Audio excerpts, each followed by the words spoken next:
When humble maid Grace catches the hand of billionaire Marcus Wellington's fiancée, stopping her from delivering another cruel slap, she unknowingly triggers an avalanche of devastating secrets. Victoria Hayes has hidden her true nature behind beauty and charm, but Grace's single act of courage exposes a trail of lies, a deadly past, and a scheme to destroy the man she claims to love. In one explosive day, the truth will either save Marcus or ruin him forever. Sometimes the quietest voice changes everything. Hey family, welcome to Real Life Heart Stories. Please subscribe and give this video a like. It truly means the world to us. Don't forget to share it with your friends and loved ones, and turn on post notifications so you never miss a new upload. Thank you so much for the support. Now, sit back, relax, and let's dive into today's story.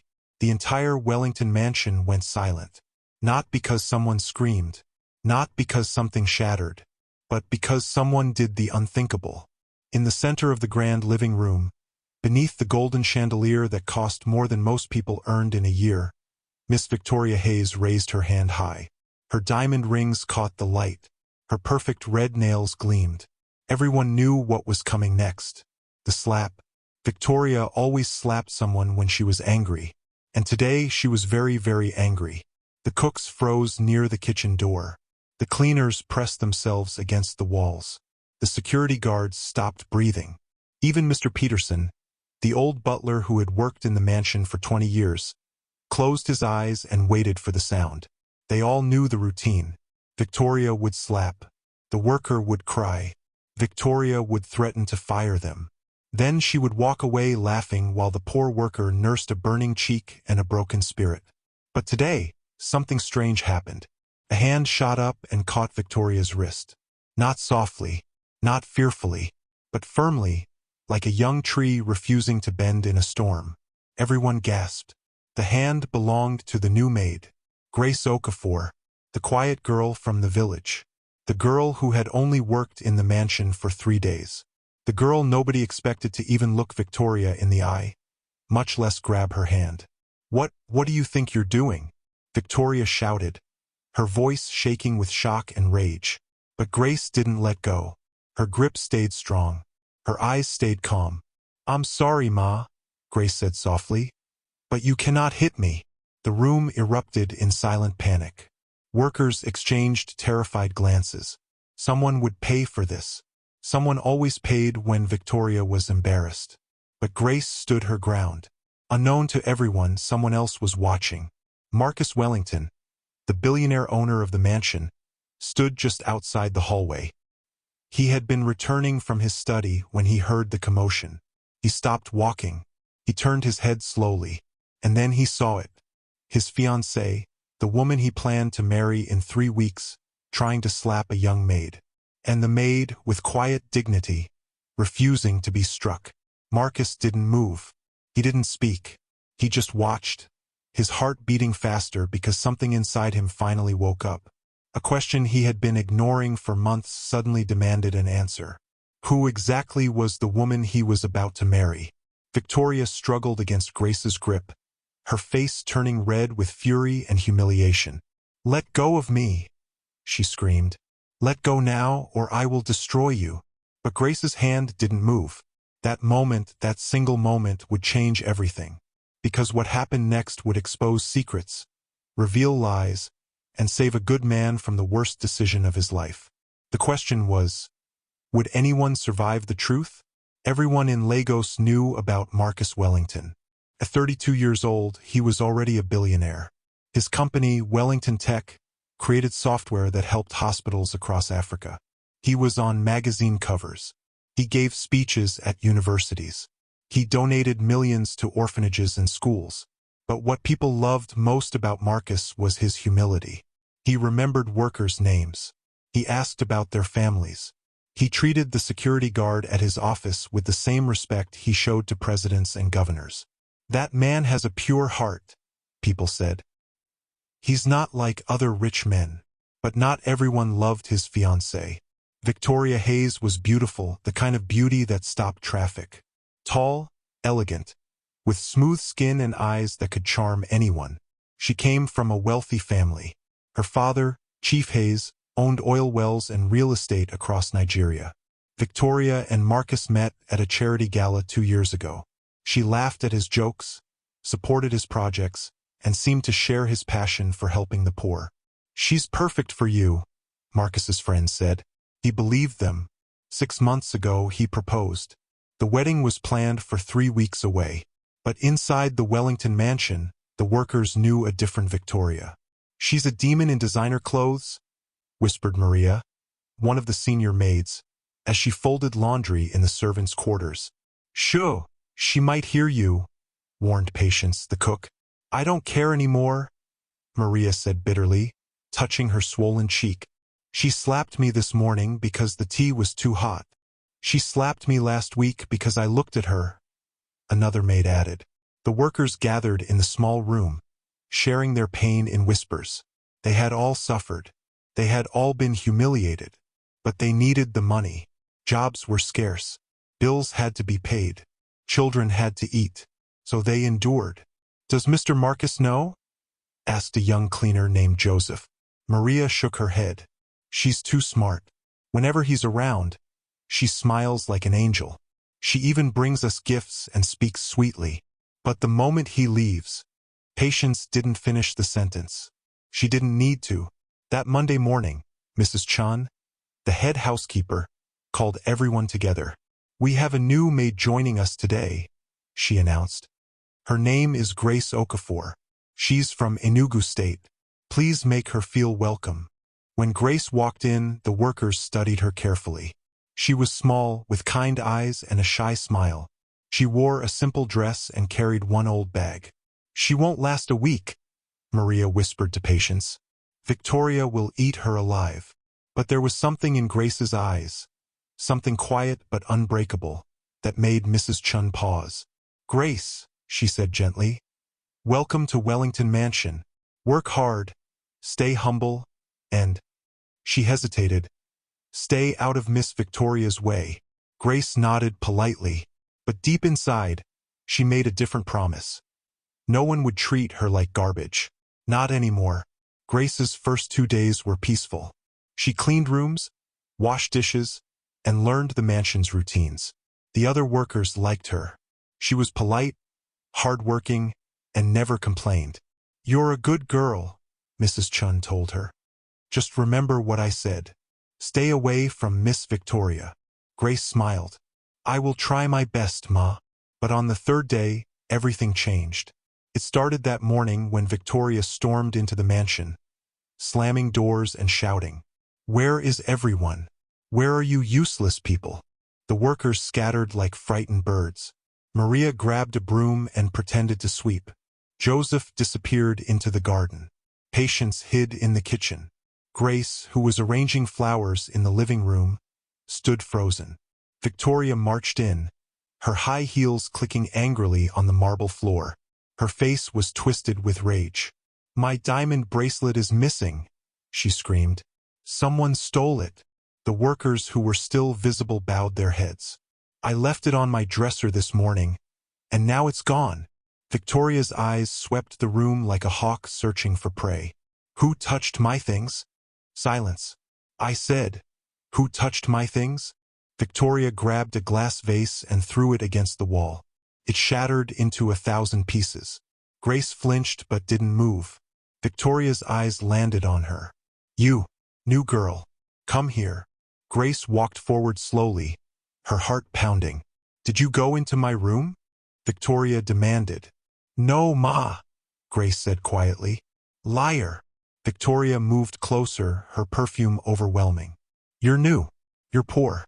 You saw my jewelry and you stole it." "Ma, I didn't." "Shut up," Victoria screamed in her face. "I know your type. You village girls come here and think you can take what doesn't belong to you." Grace's hands trembled, but she kept her voice steady. "Ma, I didn't touch anything. I was only cleaning the living room." Victoria's face went red with fury. How dare this small girl talk back to her? How dare she defend herself? In all the years Victoria had been coming to this mansion, no worker had ever stood firm when she accused them. They always cried, apologized, and begged, even when they were innocent. But this girl, this Grace, she stood there with calm eyes, speaking truth without fear. It drove Victoria mad. You dare talk back to me? Victoria raised her hand high. The other workers looked away. They knew what was coming. They had all felt that slap before. The sting, the humiliation, the helplessness. Mrs. Chun closed her eyes and whispered a prayer. Maria bit her lip to keep from crying. Patience gripped the kitchen counter, wishing she could help but knowing she couldn't. And Grace saw the hand coming down toward her face. But this time something inside her said, no more. Her own hand shot up and caught Victoria's wrist in midair. The slap never landed. Time seemed to stop.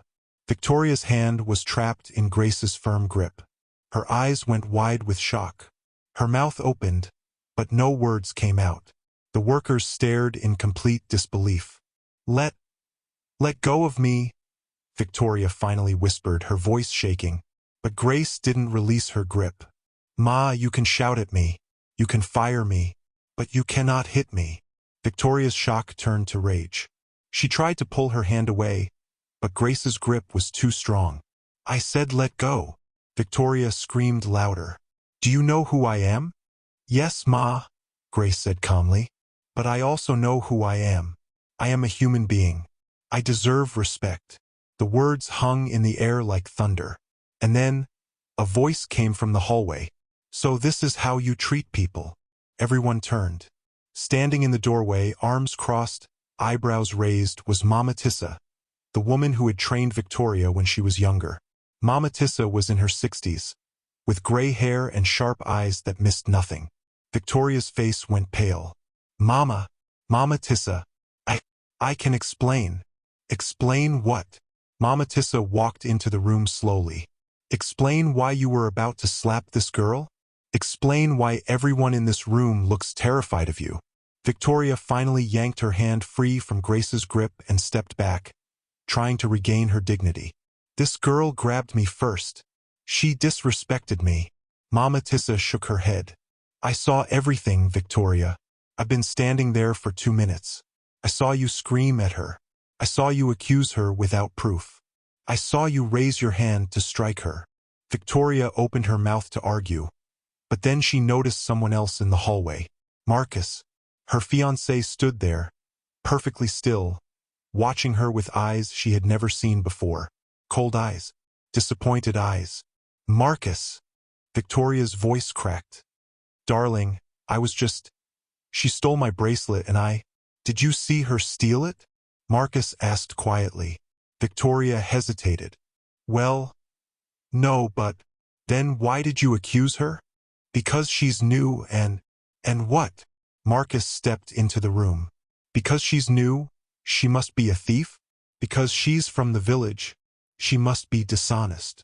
The workers had never heard Mr. Marcus speak like this.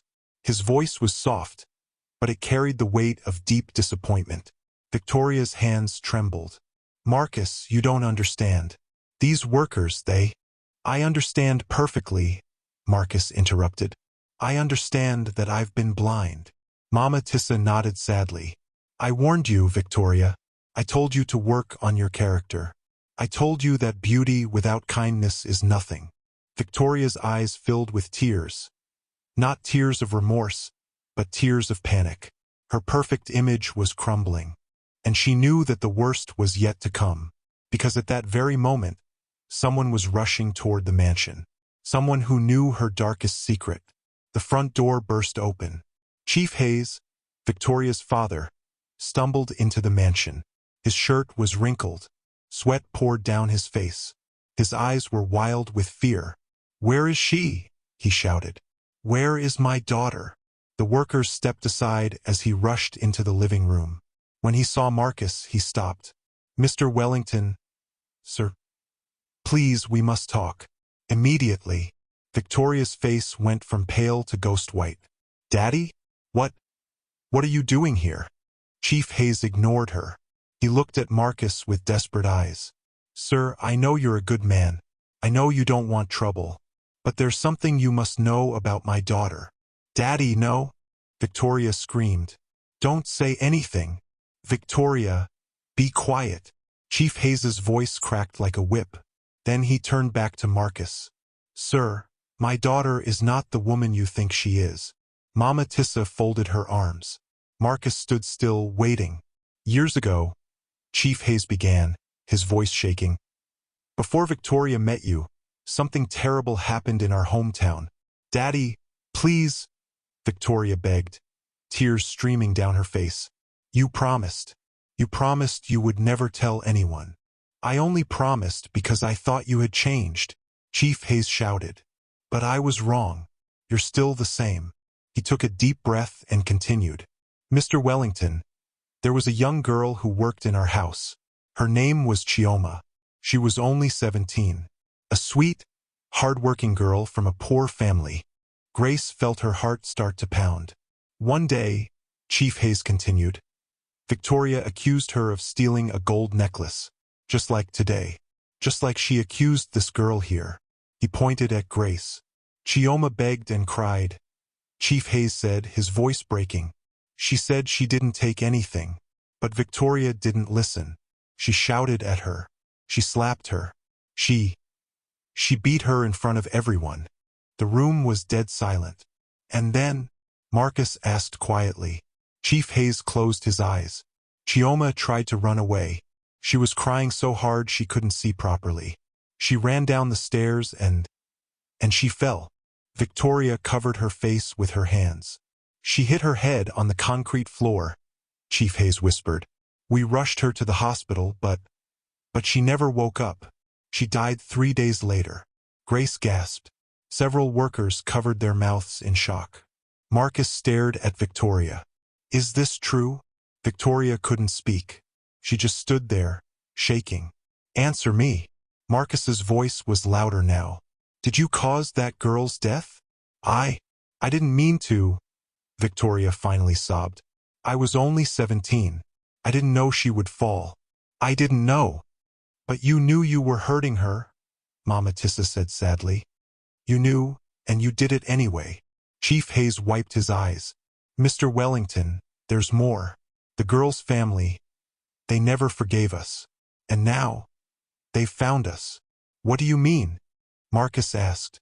"I mean," Chief Hayes said, "her brother is here, in Lagos, and he's coming for Victoria."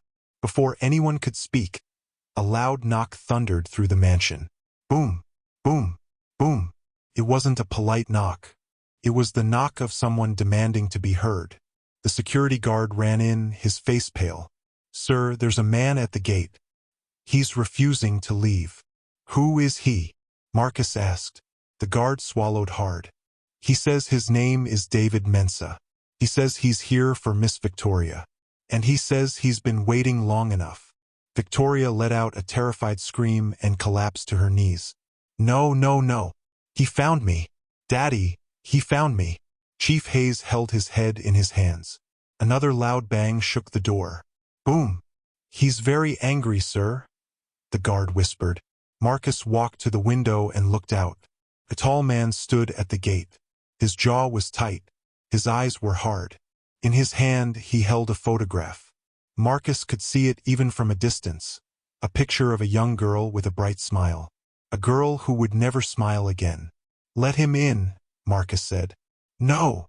Victoria crawled toward Marcus and grabbed his legs. "Please, Marcus. He'll hurt me. Don't let him in."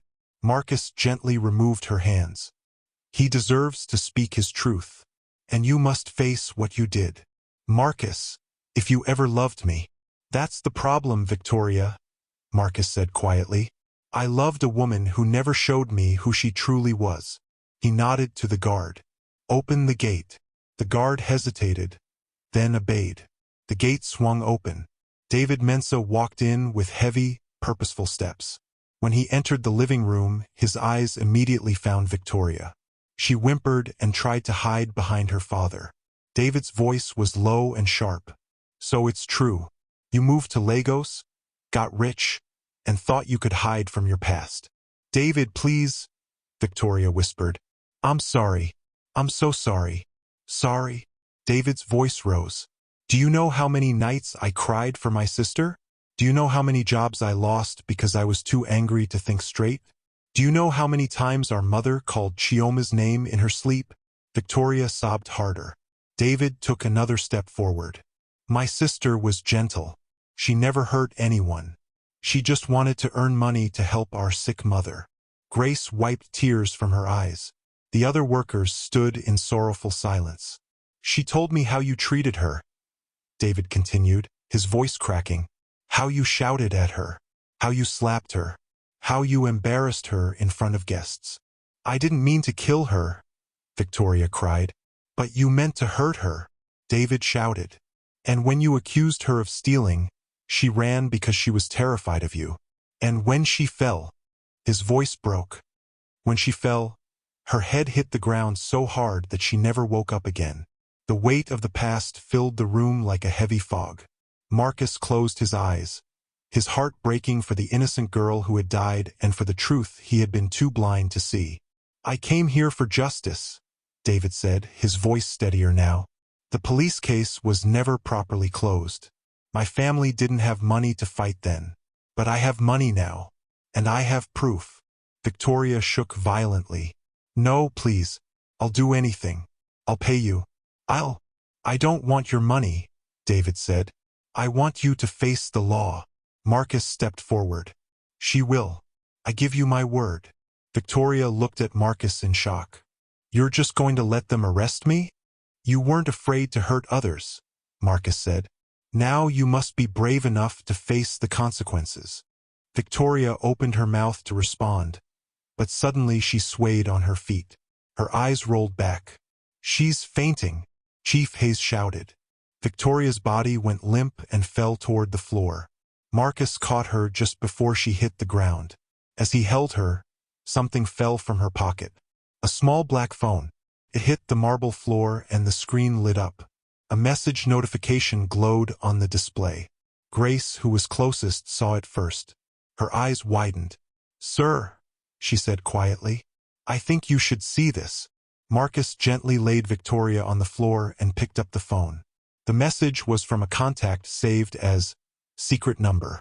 The text read, Is he suspecting anything yet? We need to move before he finds the papers. Marcus's heart stopped. What papers? He scrolled up. There were more messages. Dozens of them. Plans. Schemes. Conversations about Marcus's wealth, his properties, his company shares. Mama Tissa looked over his shoulder and gasped. Oh, Victoria, what have you done? Marcus's hands trembled as he kept reading. Then he found a voice note labeled, Plan B, Wedding Backup. Play it, David said quietly. Marcus pressed play. Victoria's voice filled the room, light and laughing. Once I marry Marcus, everything becomes mine. His properties, his shares, all of it. He's so trusting. It's almost too easy. Another voice, a man's, responded. And if he tries to leave you? Victoria laughed again. Then I used the recording. The one about his mother's hospital treatment. That information would destroy his company's reputation. He'll never risk it. The recording continued. He thinks I love him. He has no idea. I just need what he has. 3 more weeks and I'm set for life. Marcus stopped the recording. His face was pale. His eyes were wet with tears. The workers stood frozen in shock. Victoria, now half conscious on the floor, whispered, Marcus, please, I can explain. But there was nothing to explain. The truth was clear, cold, and complete. Marcus had almost married a woman who wanted to destroy him. Grace had saved more than just herself from a slap. She had saved a good man from a lifetime of betrayal. Marcus looked at Victoria one last time. The wedding is cancelled. And yes, you will face justice for everything you've done. Victoria's scream echoed through the mansion as her perfect world finally collapsed. 2 hours later, the police arrived. Victoria was taken away in handcuffs, still crying and begging for mercy.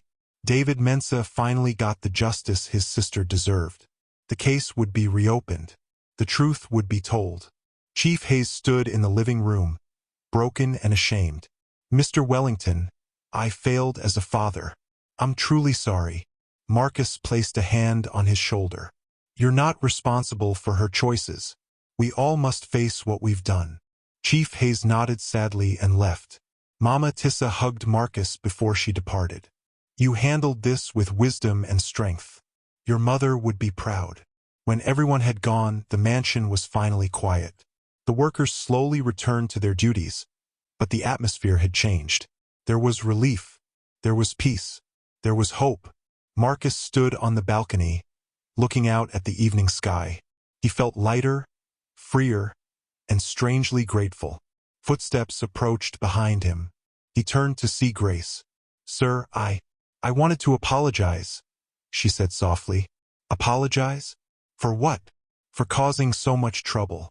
If I had just let her slap me, none of this would have. Grace, stop. Marcus smiled gently. You didn't cause trouble. You revealed the truth. There's a difference. Grace looked down shyly. You know, Marcus continued, you remind me of something my mother used to say. She always told me, a truly good person is not the one who stays silent to keep peace. It's the one who speaks truth, even when their voice shakes. Grace smiled a small, honest smile. You saved me today, Marcus said. By standing up to Victoria, you started a chain of events that saved me from marrying the wrong person. I will always be grateful for your courage. I only did what felt right, sir. And that, Marcus said, is exactly why it mattered. The next morning, Marcus gathered all the workers. I want to apologize, he told them. I was blind to what was happening in my own home. I should have protected you. I'm sorry. The workers were shocked. A billionaire apologizing to them?